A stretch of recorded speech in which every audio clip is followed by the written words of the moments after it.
welcome to Late Night Chats podcast with the Clugsons. I'm Jared. And I'm Audrey. And today we are bringing you a little bit different episode coming out of Valentine's Day. We thought we would ask each other some questions and let you all listen in. This will be a lighter episode, give you a bit of a window into our relationship and just help you get to know us a bit. What initially sparked your interest in me?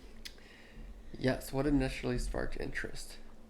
So, we were in Los Angeles street meetings. Kind of two things. One of my friends said, "Hey, those Dursan girls are pretty nice." So another guy gave you a nod in my direction. Absolutely. You didn't notice me until another guy had. No, I noticed you, but then it was kind of subconscious. Oh. So that's the first thing. I noticed you were like this mature, quieter, but looked like a fun person, and you're beautiful. So then, of course, I started observing consciously. I think it was more subconscious as well. Because I wouldn't say I looked at you and immediately was like, I had a crush. We didn't have love at first sight. Thinking back, like I just had these feelings, but I know I felt that you were a safe person. And I think it's because you respected the women. And you didn't just hang out with the cute, popular girls, but I just noticed that you were someone who interacted with everybody. And I just loved how you interacted with the women. I hope that's a good thing. The guys did have to lead out. And so, and as you led, you were kind of shy. Like maybe not an overconfident leader, but you were really kind about it. And that's something also that just piqued my interest. Like, okay, he's willing to lead. I really felt that you were not one of the guys that were whispering to your friends about the cutest girl. And it did not shock me whenever I started dating you that you didn't tell people that you liked me. How long did it take you after you met me till you decided to ask me out? Because we were only together 10 days. And or actually, not even 10 days. It wasn't 10 days because I was there. They were low on guys that year. And so they wanted me to come out. And I was only there till Wednesday. And I got there the Friday before. And I noticed you then. And I gave it some time. Talked to my sister about you. It's like a week or two afterwards. And then we were having this reunion. So I talked to my parents about you. And then it was after the reunion, like a week later, that I asked you out. So max 4 to 8 weeks, something like that. I see. So you hadn't decided, like you decided after the reunion, right before you asked me out. That's when you decided you were going to ask me out? Or did you have it in your mind at the reunion because you were awfully friendly and nervous? Yes, I had already planned to ask you out before the reunion. I had made that decision, and then I was just waiting until after the reunion to do it. And how many times had we actually talked to each other before the reunion? Technically once, once or twice, if that. So we did not know each other very well at all. Yeah, no. I am the type of person that when there was a girl that I liked, I tended to stay away. Fear, nerves, I didn't know how to handle it, so I just stayed away. Yeah. And observed from a distance, which is kind of creepy. But anyways, that's what happened. Yes. How long did it take you to decide to say yes or no? The first time that you asked me, I took maybe a week or two, I forget. But I knew right when you asked me that there was no way. Like, I knew I was saying no to a nice guy. In fact, this is a funny story. My sister and I were looking at pictures from LA from the ministry week. And I saw a picture of Jared, and I told my sister, hey, you should go for Jared. Like, that would be really cool if you could date Jared, because I knew you were a nice guy. And then it wasn't like 20 minutes later that I got the call that you were asking me out. That's funny. And so there was so much going on in my life right then.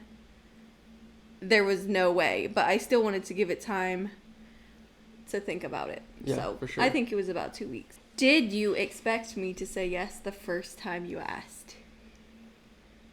So I was hoping that you would say yes the first time I asked. However, I knew your cousin, and he tipped me off, and he just thought that good chance you'd say no the first time. Gotcha. So I kind of had that in my mind, but hoping it would be different. Yeah, So I kind of expected you to say no. I see. What did you notice about me on our first date then, a year later after I asked her the second time? So, two things I noticed. I noticed that you were nervous, and I noticed that you were not very open about your life. You struggled to find things to talk about, and it was really hard. I was very nervous and very scared because a few years before that I felt like I was pretty confident, but for some reason as soon as you said yes, like my confidence fled out the window. Yeah. And it might have happened before that. Yeah.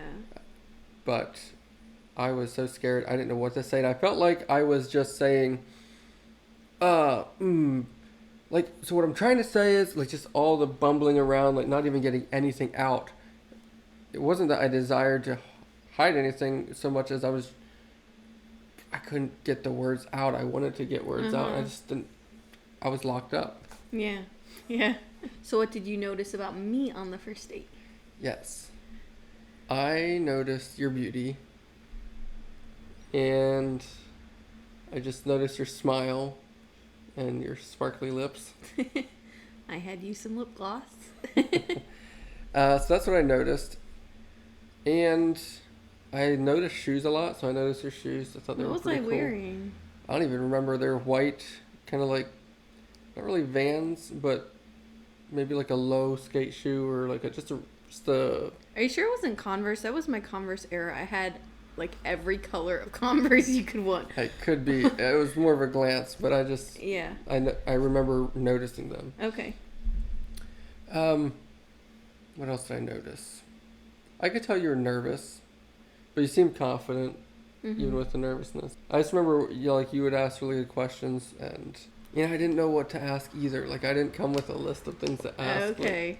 So that was I should have planned better, I guess, in that aspect. Yeah. Didn't you later in some of our conversations have a list of questions, especially phone calls?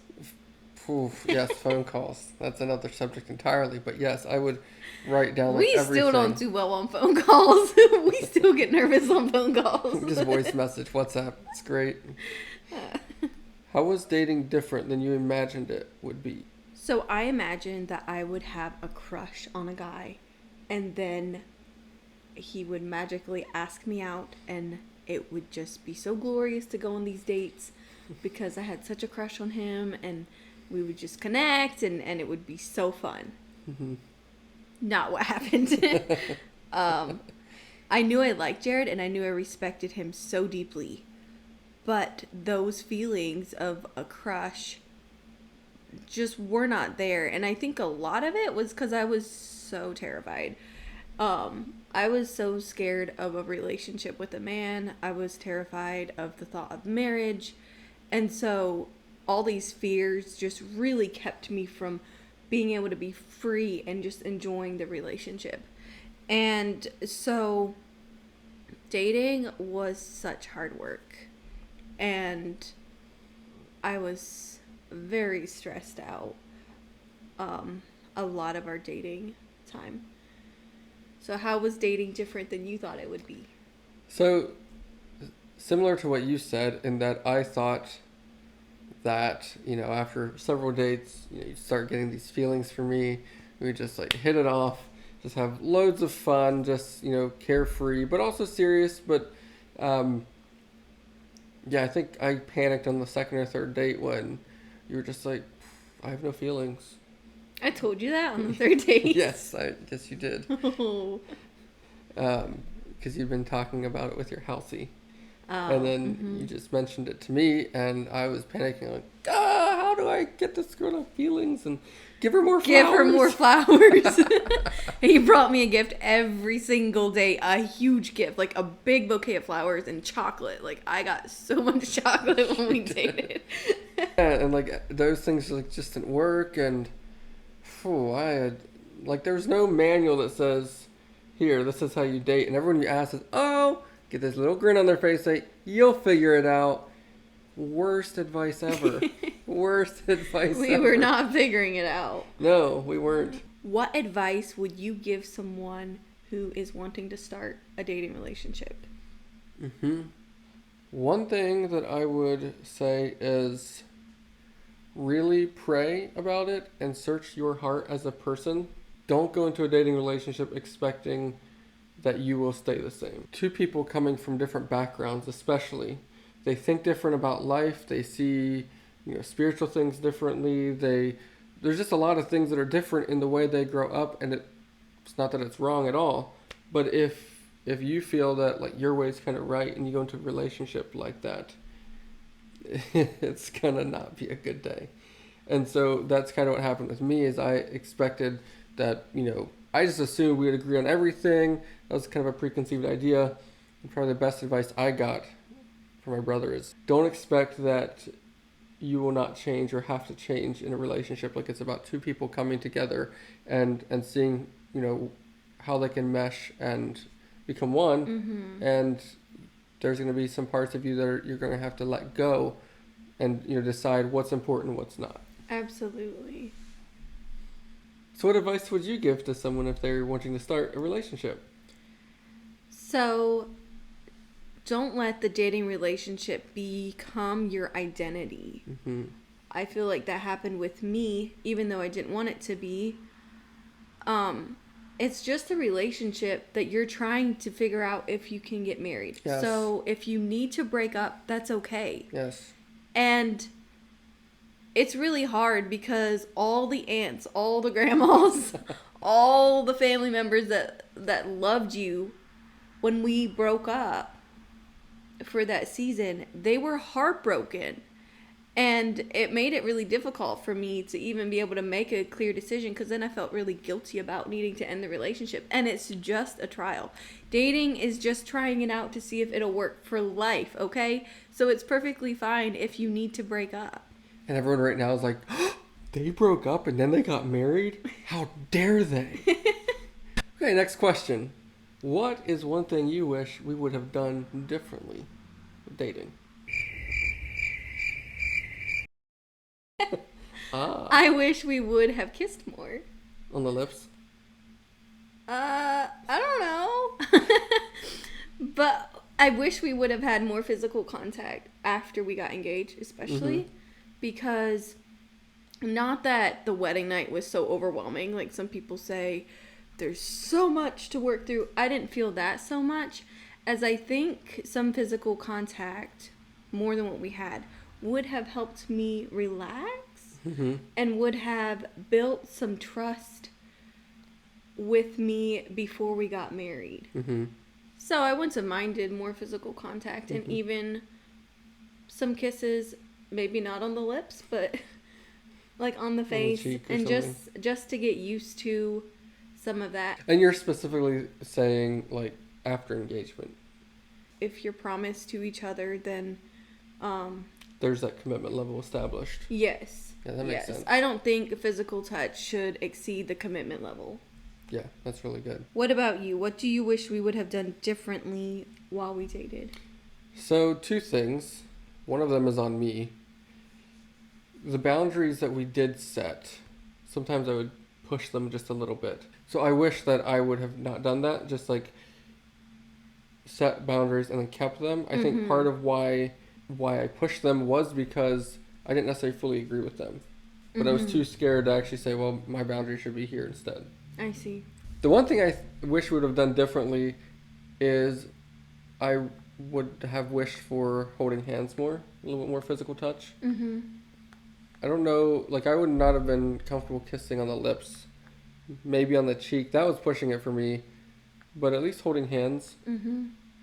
Some people are really scared about like where that could be, and I think it's not a one size fits all. Like each couple, I feel, needs to say, here's where our boundaries are at, and then stick to them. It's more important to have a boundary that you stick to.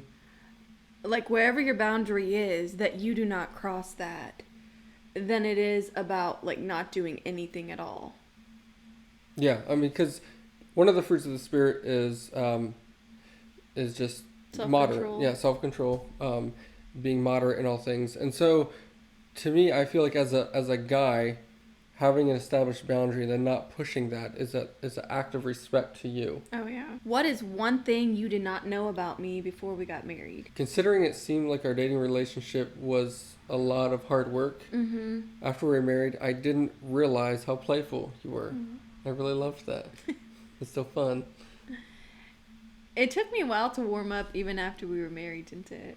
Yeah, or like, okay, so sometimes if you would like just jump at me, you would be scared that, oh, maybe you like, just kind of like playfully plow into me, that you hurt me or something, and apologize. But I was like, how do I tell her that I kind of think this is fun? Yeah.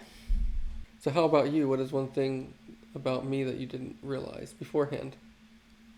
I did not realize that your personality is visionary to the 10th degree. Yes, it is. And this has impacted our marriage so much, with you constantly dreaming and wanting to start projects. And I'm the discerner, and I'm the one that's always finding all the holes in all the plans. And this has been a hurdle for us to have to work through. I've also had to learn that, her discernment is actually really good. I'm an idealist, and so there are holes in some of my ideas, and I've had to learn then to bring other people, friends who have different skill sets than me, to help make the project actually be successful and good, because she was legitimately right. There were some holes and she saw them before I did.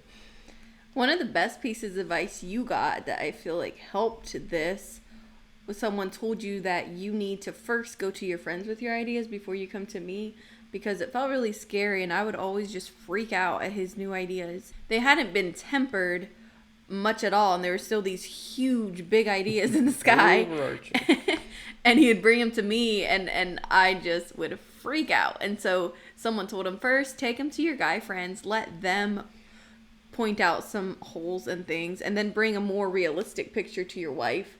And that has felt so much better when you do that. Yeah, and my friends also are realists and see, like, discerners. They see holes and stuff, and so that we can have this dialogue of working through that and how to solve that. Mm-hmm. And so when we go into a project, it's not quite so dangerous. Mm-hmm. What has been the best marriage advice you've ever gotten? So I heard that as a woman, receiving is my feminine power.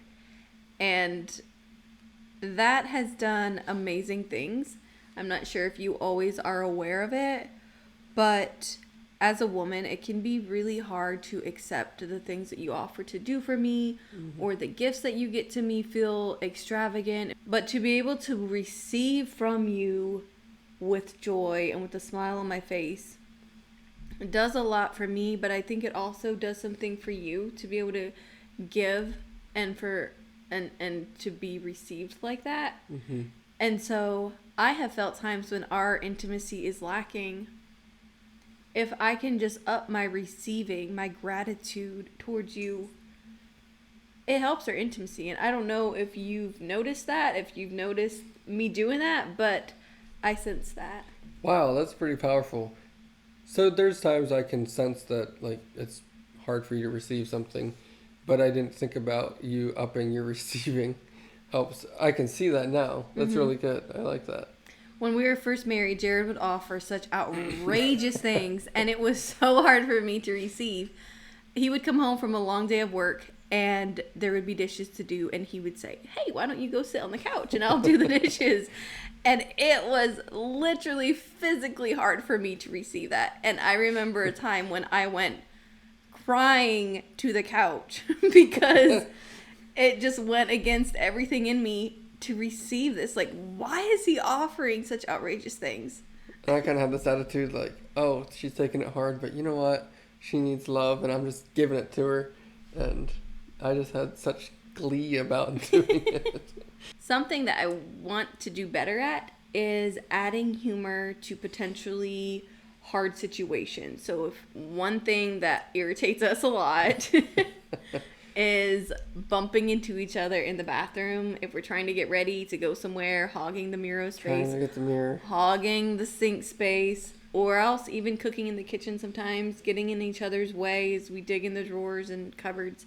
For some reason, that's just a trigger and we can become huffy. Especially to me, I get triggered and then it just back and forth starts happening. So if we can learn how to add humor in those times, I think we can deflate some of those Yes. situations. But how to do that? We're just going to have to practice. Yeah, and we've done it some, like the times when we have added humor, just kind of takes the poof out, and yeah, we just continue on maturely Yeah. cooking or doing our thing. I think the best piece of advice I've ever received is when I first got married, I believed that I kind of viewed marriage as like a couple as an A.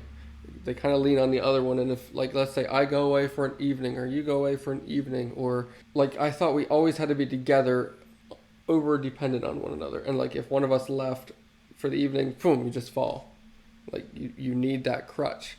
And someone told me, they said maybe a couple should be an H, where they're connected together in the middle, but they can stand on their own. Because let's say you go out with your friends and you come back with a spark in your eye that you didn't have before, that affects the marriage, and same for me. And so I think that just realizing that we are our own people and yet we are one together, but we are, we can stand on our own 2 feet. Two individuals coming together, two whole people coming yes. together and being in a relationship. Absolutely. Rather than having to lean on the other one. Almost creating a codependency that turns unhealthy really fast.